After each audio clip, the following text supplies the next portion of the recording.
آج بھی South Africa کی ایک یونیورسٹی کے گیٹ کے اوپر لکھا ہوا ہے کہ کسی قوم کو محکوم بنانا ہے، کسی قوم کو غلام بنانا ہے تو ضروری نہیں ہے کہ اس کے اوپر بم گرائے جائیں، ٹینکوں سے چڑھائی کی جائے، ہوائی جہازوں سے شیلنگ کی جائے، بلکہ اس قوم کو غلام ایک سمپل طریقے سے بنایا جا سکتا ہے، اور وہ یہ ہے کہ اس کا نظام تعلیم کو تباہ کر دو۔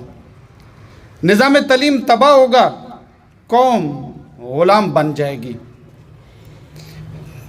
بلکہ وہ آگے تفصیل میں کہتے ہیں کہ تعلیم کے اندر سے اس کی روح ختم کر دو کہ تعلیم کیوں حاصل کر رہے ہیں، نقل کو عام کر دو، تعلیم کو پروفیشن بنا دو، بس تعلیم ختم ہو جائے گی۔ تو بیٹے آج میں تھوڑا سا آپ کو اس کے بیک گراؤنڈ میں لے کے جانا چاہتا ہوں کہ یہ جو تعلیم ہم حاصل کر رہے ہیں اس کی ابتدا کس طرح ہوئی۔ سب سے پہلے کچھ لوگ ایسے تھے، چاہے رومنز میں تھے چاہے گریکس میں تھے، وہ تحقیقات کرتے تھے۔ اچھا، سب سے پہلا علم جو تھا وہ فلسفہ تھا۔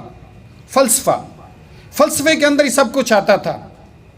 انسان جو ہے وہ ستاروں کے بارے میں، سورج کے بارے میں، اس کے بعد زمین کے اگرنے والے پودوں میں، اس کے بعد موسموں کی تبدیلی میں، ہر چیز میں سوچتا تھا، اور اس کو فلسفہ کہتے تھے۔ یہ فلسفہ ہی بعد میں مختلف قسم کے سبجیکٹس میں تبدیل ہو گیا۔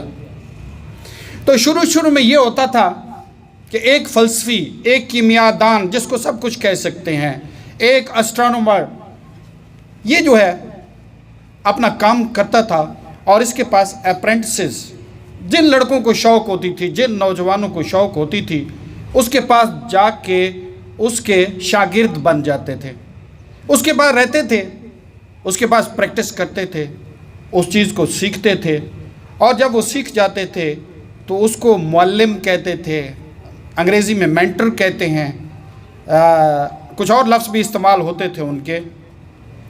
تو وہ ان کو اذن دے دیتے تھے کہ بیٹے آپ نے اتنی تعلیم حاصل کر لی ہے کہ آپ خود جا کے بیٹھ کے اس کے اوپر لوگوں کو فیض دے سکتے ہو۔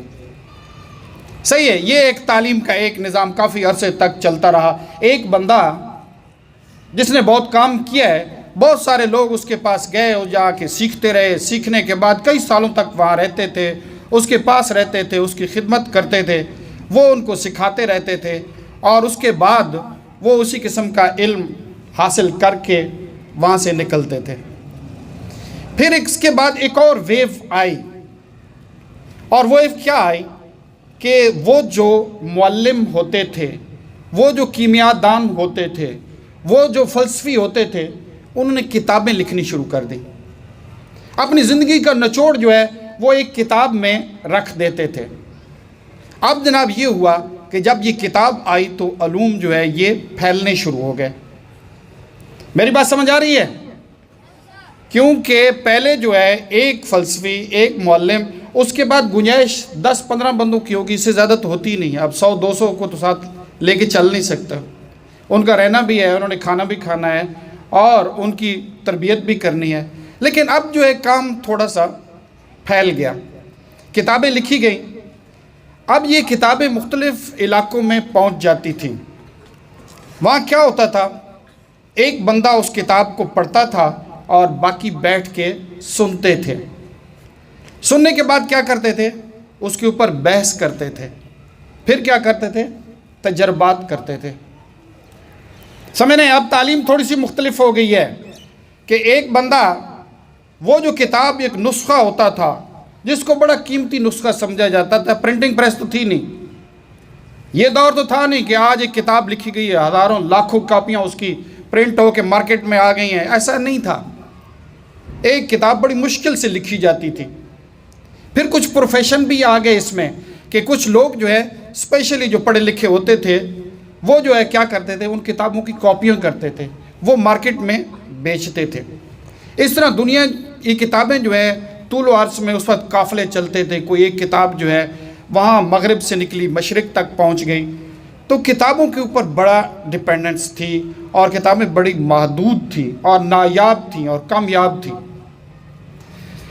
اچھا یہ بات میں بتا دوں کہ یہ جو تعلیم اس وقت تھی کہ کتاب پڑھنا، اس کے اوپر بحث کرنا، تجربات کرنا، تحقیق کرنا، آج بھی سمجھا جاتا ہے کہ وہ دنیا کا سب سے بہترین نظام تھا۔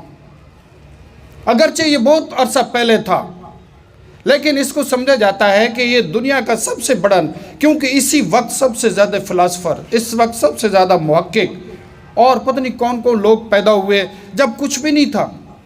اس وقت بھی وہ بیٹھ کے کیلکولیشن کر رہے تھے کہ زمین کا قطر کتنا ہے، سورج ہم سے کتنا دور ہے۔ کیسے کرتے تھے یار، ذرا سوچے نا، نہ ٹیلیسکوپ تھی، نہ کوئی اور انسٹرومنٹ تھے، صرف فلسفہ، بحث، اور ان کے ذریعے وہ معلوم کر دیتے تھے کہ زمین کتنے عرصے میں یہ اپنی گردش مکمل کرتی ہے۔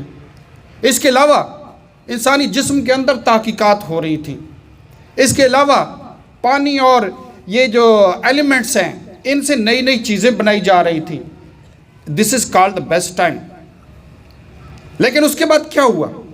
اس کے بعد یہ ہوا کہ پہلے تو وہی تھا، معلم جو ہے وہ اس کو زبانی اذن دے دیتا تھا، اجازت دے دیتا تھا، اذن میں اجازت دے دیتا تھا کہ آپ جائیں اور اپنے علاقے میں جا کے یہ کام کریں۔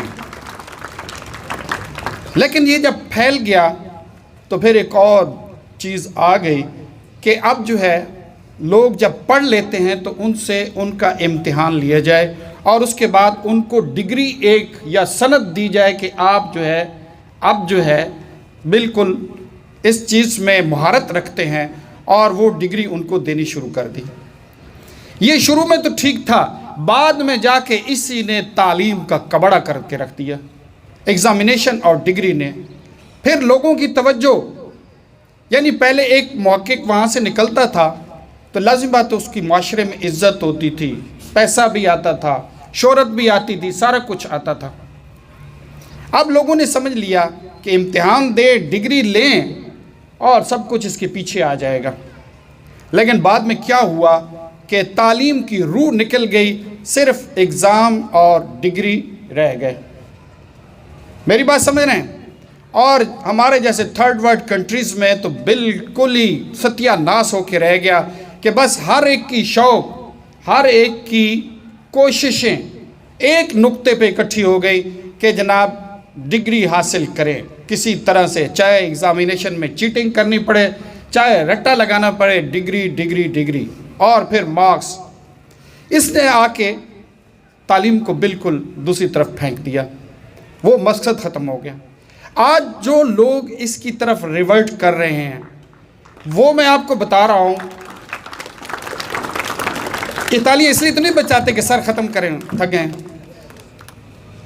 یس کچھ کہہ رہے ہیں، سمجھنے کی کوشش کرو کہ آج جو ہے اگر تعلیمی نظام کی طرف کوئی قوم لوٹ کے آ رہی ہے تو وہ اس پیٹرن پہ آ رہی ہے کہ چیزوں کو پڑھیں، ان کے اوپر بحث کریں، ان کے اوپر تجربات کریں اور اپنے شعور کو زندہ کریں اور اپنی سوچوں کو زندہ کریں، ان علوم کو اپنی شخصیت میں بسانے کی کوشش کریں۔ یہی کوشش ہم یہاں کر رہے ہیں، اگرچہ ایگزام کے اس ریسٹرکشن سے، ایگزام کی اس ضرورت سے ہم باہر نہیں نکل سکتے، کیونکہ ملک کا تعلیمی نظام اس کے ساتھ چلنا ہے۔ ایسے ہی ہے نا، نمبر کم آئیں گے تو سارا ستیہ ناس ہو جائے گا، نمبر بھی لینے ہیں، یہ بھی مجبوری ہے، نمبر لینے پڑیں گے۔ یہ نہیں ہے کہ نمبروں سے ہم جو ہے پیچھے ہٹ جائیں، لیکن اس سے پہلے بیٹے آپ اپنے اس طریقے سے علم حاصل کرنے کی کوشش کریں کہ جو چیز، جو ٹاپک آپ کی کتاب کے اندر ہے اس کے اوپر بحث کرو، اس کے اوپر سوچو۔ یہ نہیں ہے کہ ٹیچر نے بتا دیا ہے کہ اس کی یہ تعریف ہے، یہ ایکسپلینیشن ہے، یہ لکھ لو، رٹ لو، نہیں۔ وہ دن آ جانا چاہیے بیٹے کہ آپ خود اس کے اوپر ذرا ایک کریٹیکل ویو تو لیں، یار یہ کیا ہے؟ ہم کہتے ہیں ہر عمل کا رد عمل ہے، کیا رد عمل ہے بھی صحیح کہ نہیں؟ ایسے ہی کتابوں میں لکھا ہوا ہے۔ کوئی نہ کوئی ذہن دوڑائیں تو صحیح نا.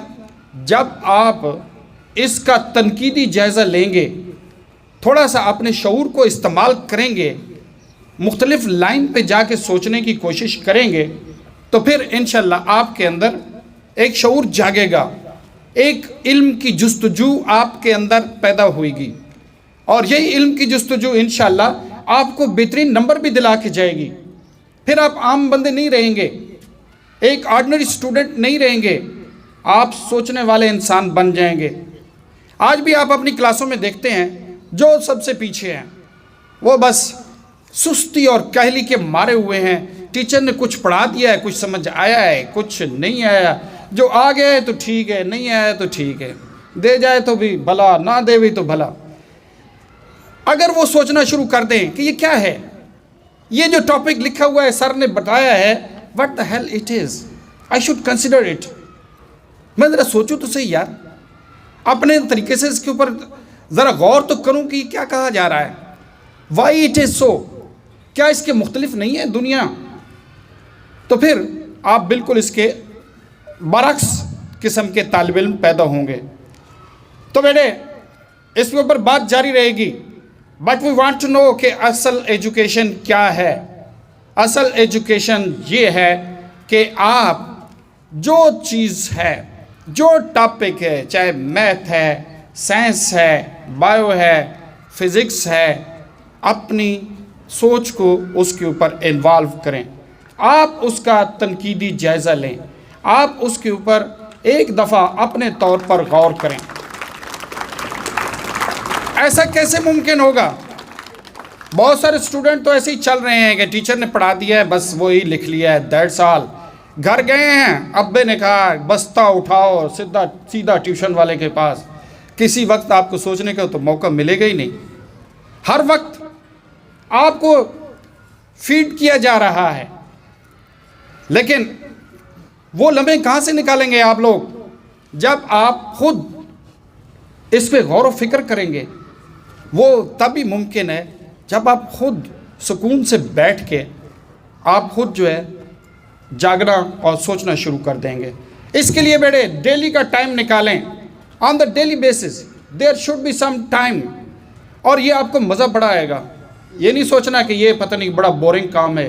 یقین جانے آپ کر کے دیکھیں, آپ کو پب جی سے زیادہ مزہ آئے گا. آپ کو یہ گندی گیموں اور باقی چیزوں سے یقین جانے کے زیادہ مزہ آئے گا, کیونکہ ارسطو نے کہا تھا the real player is in learning. real player is in learning.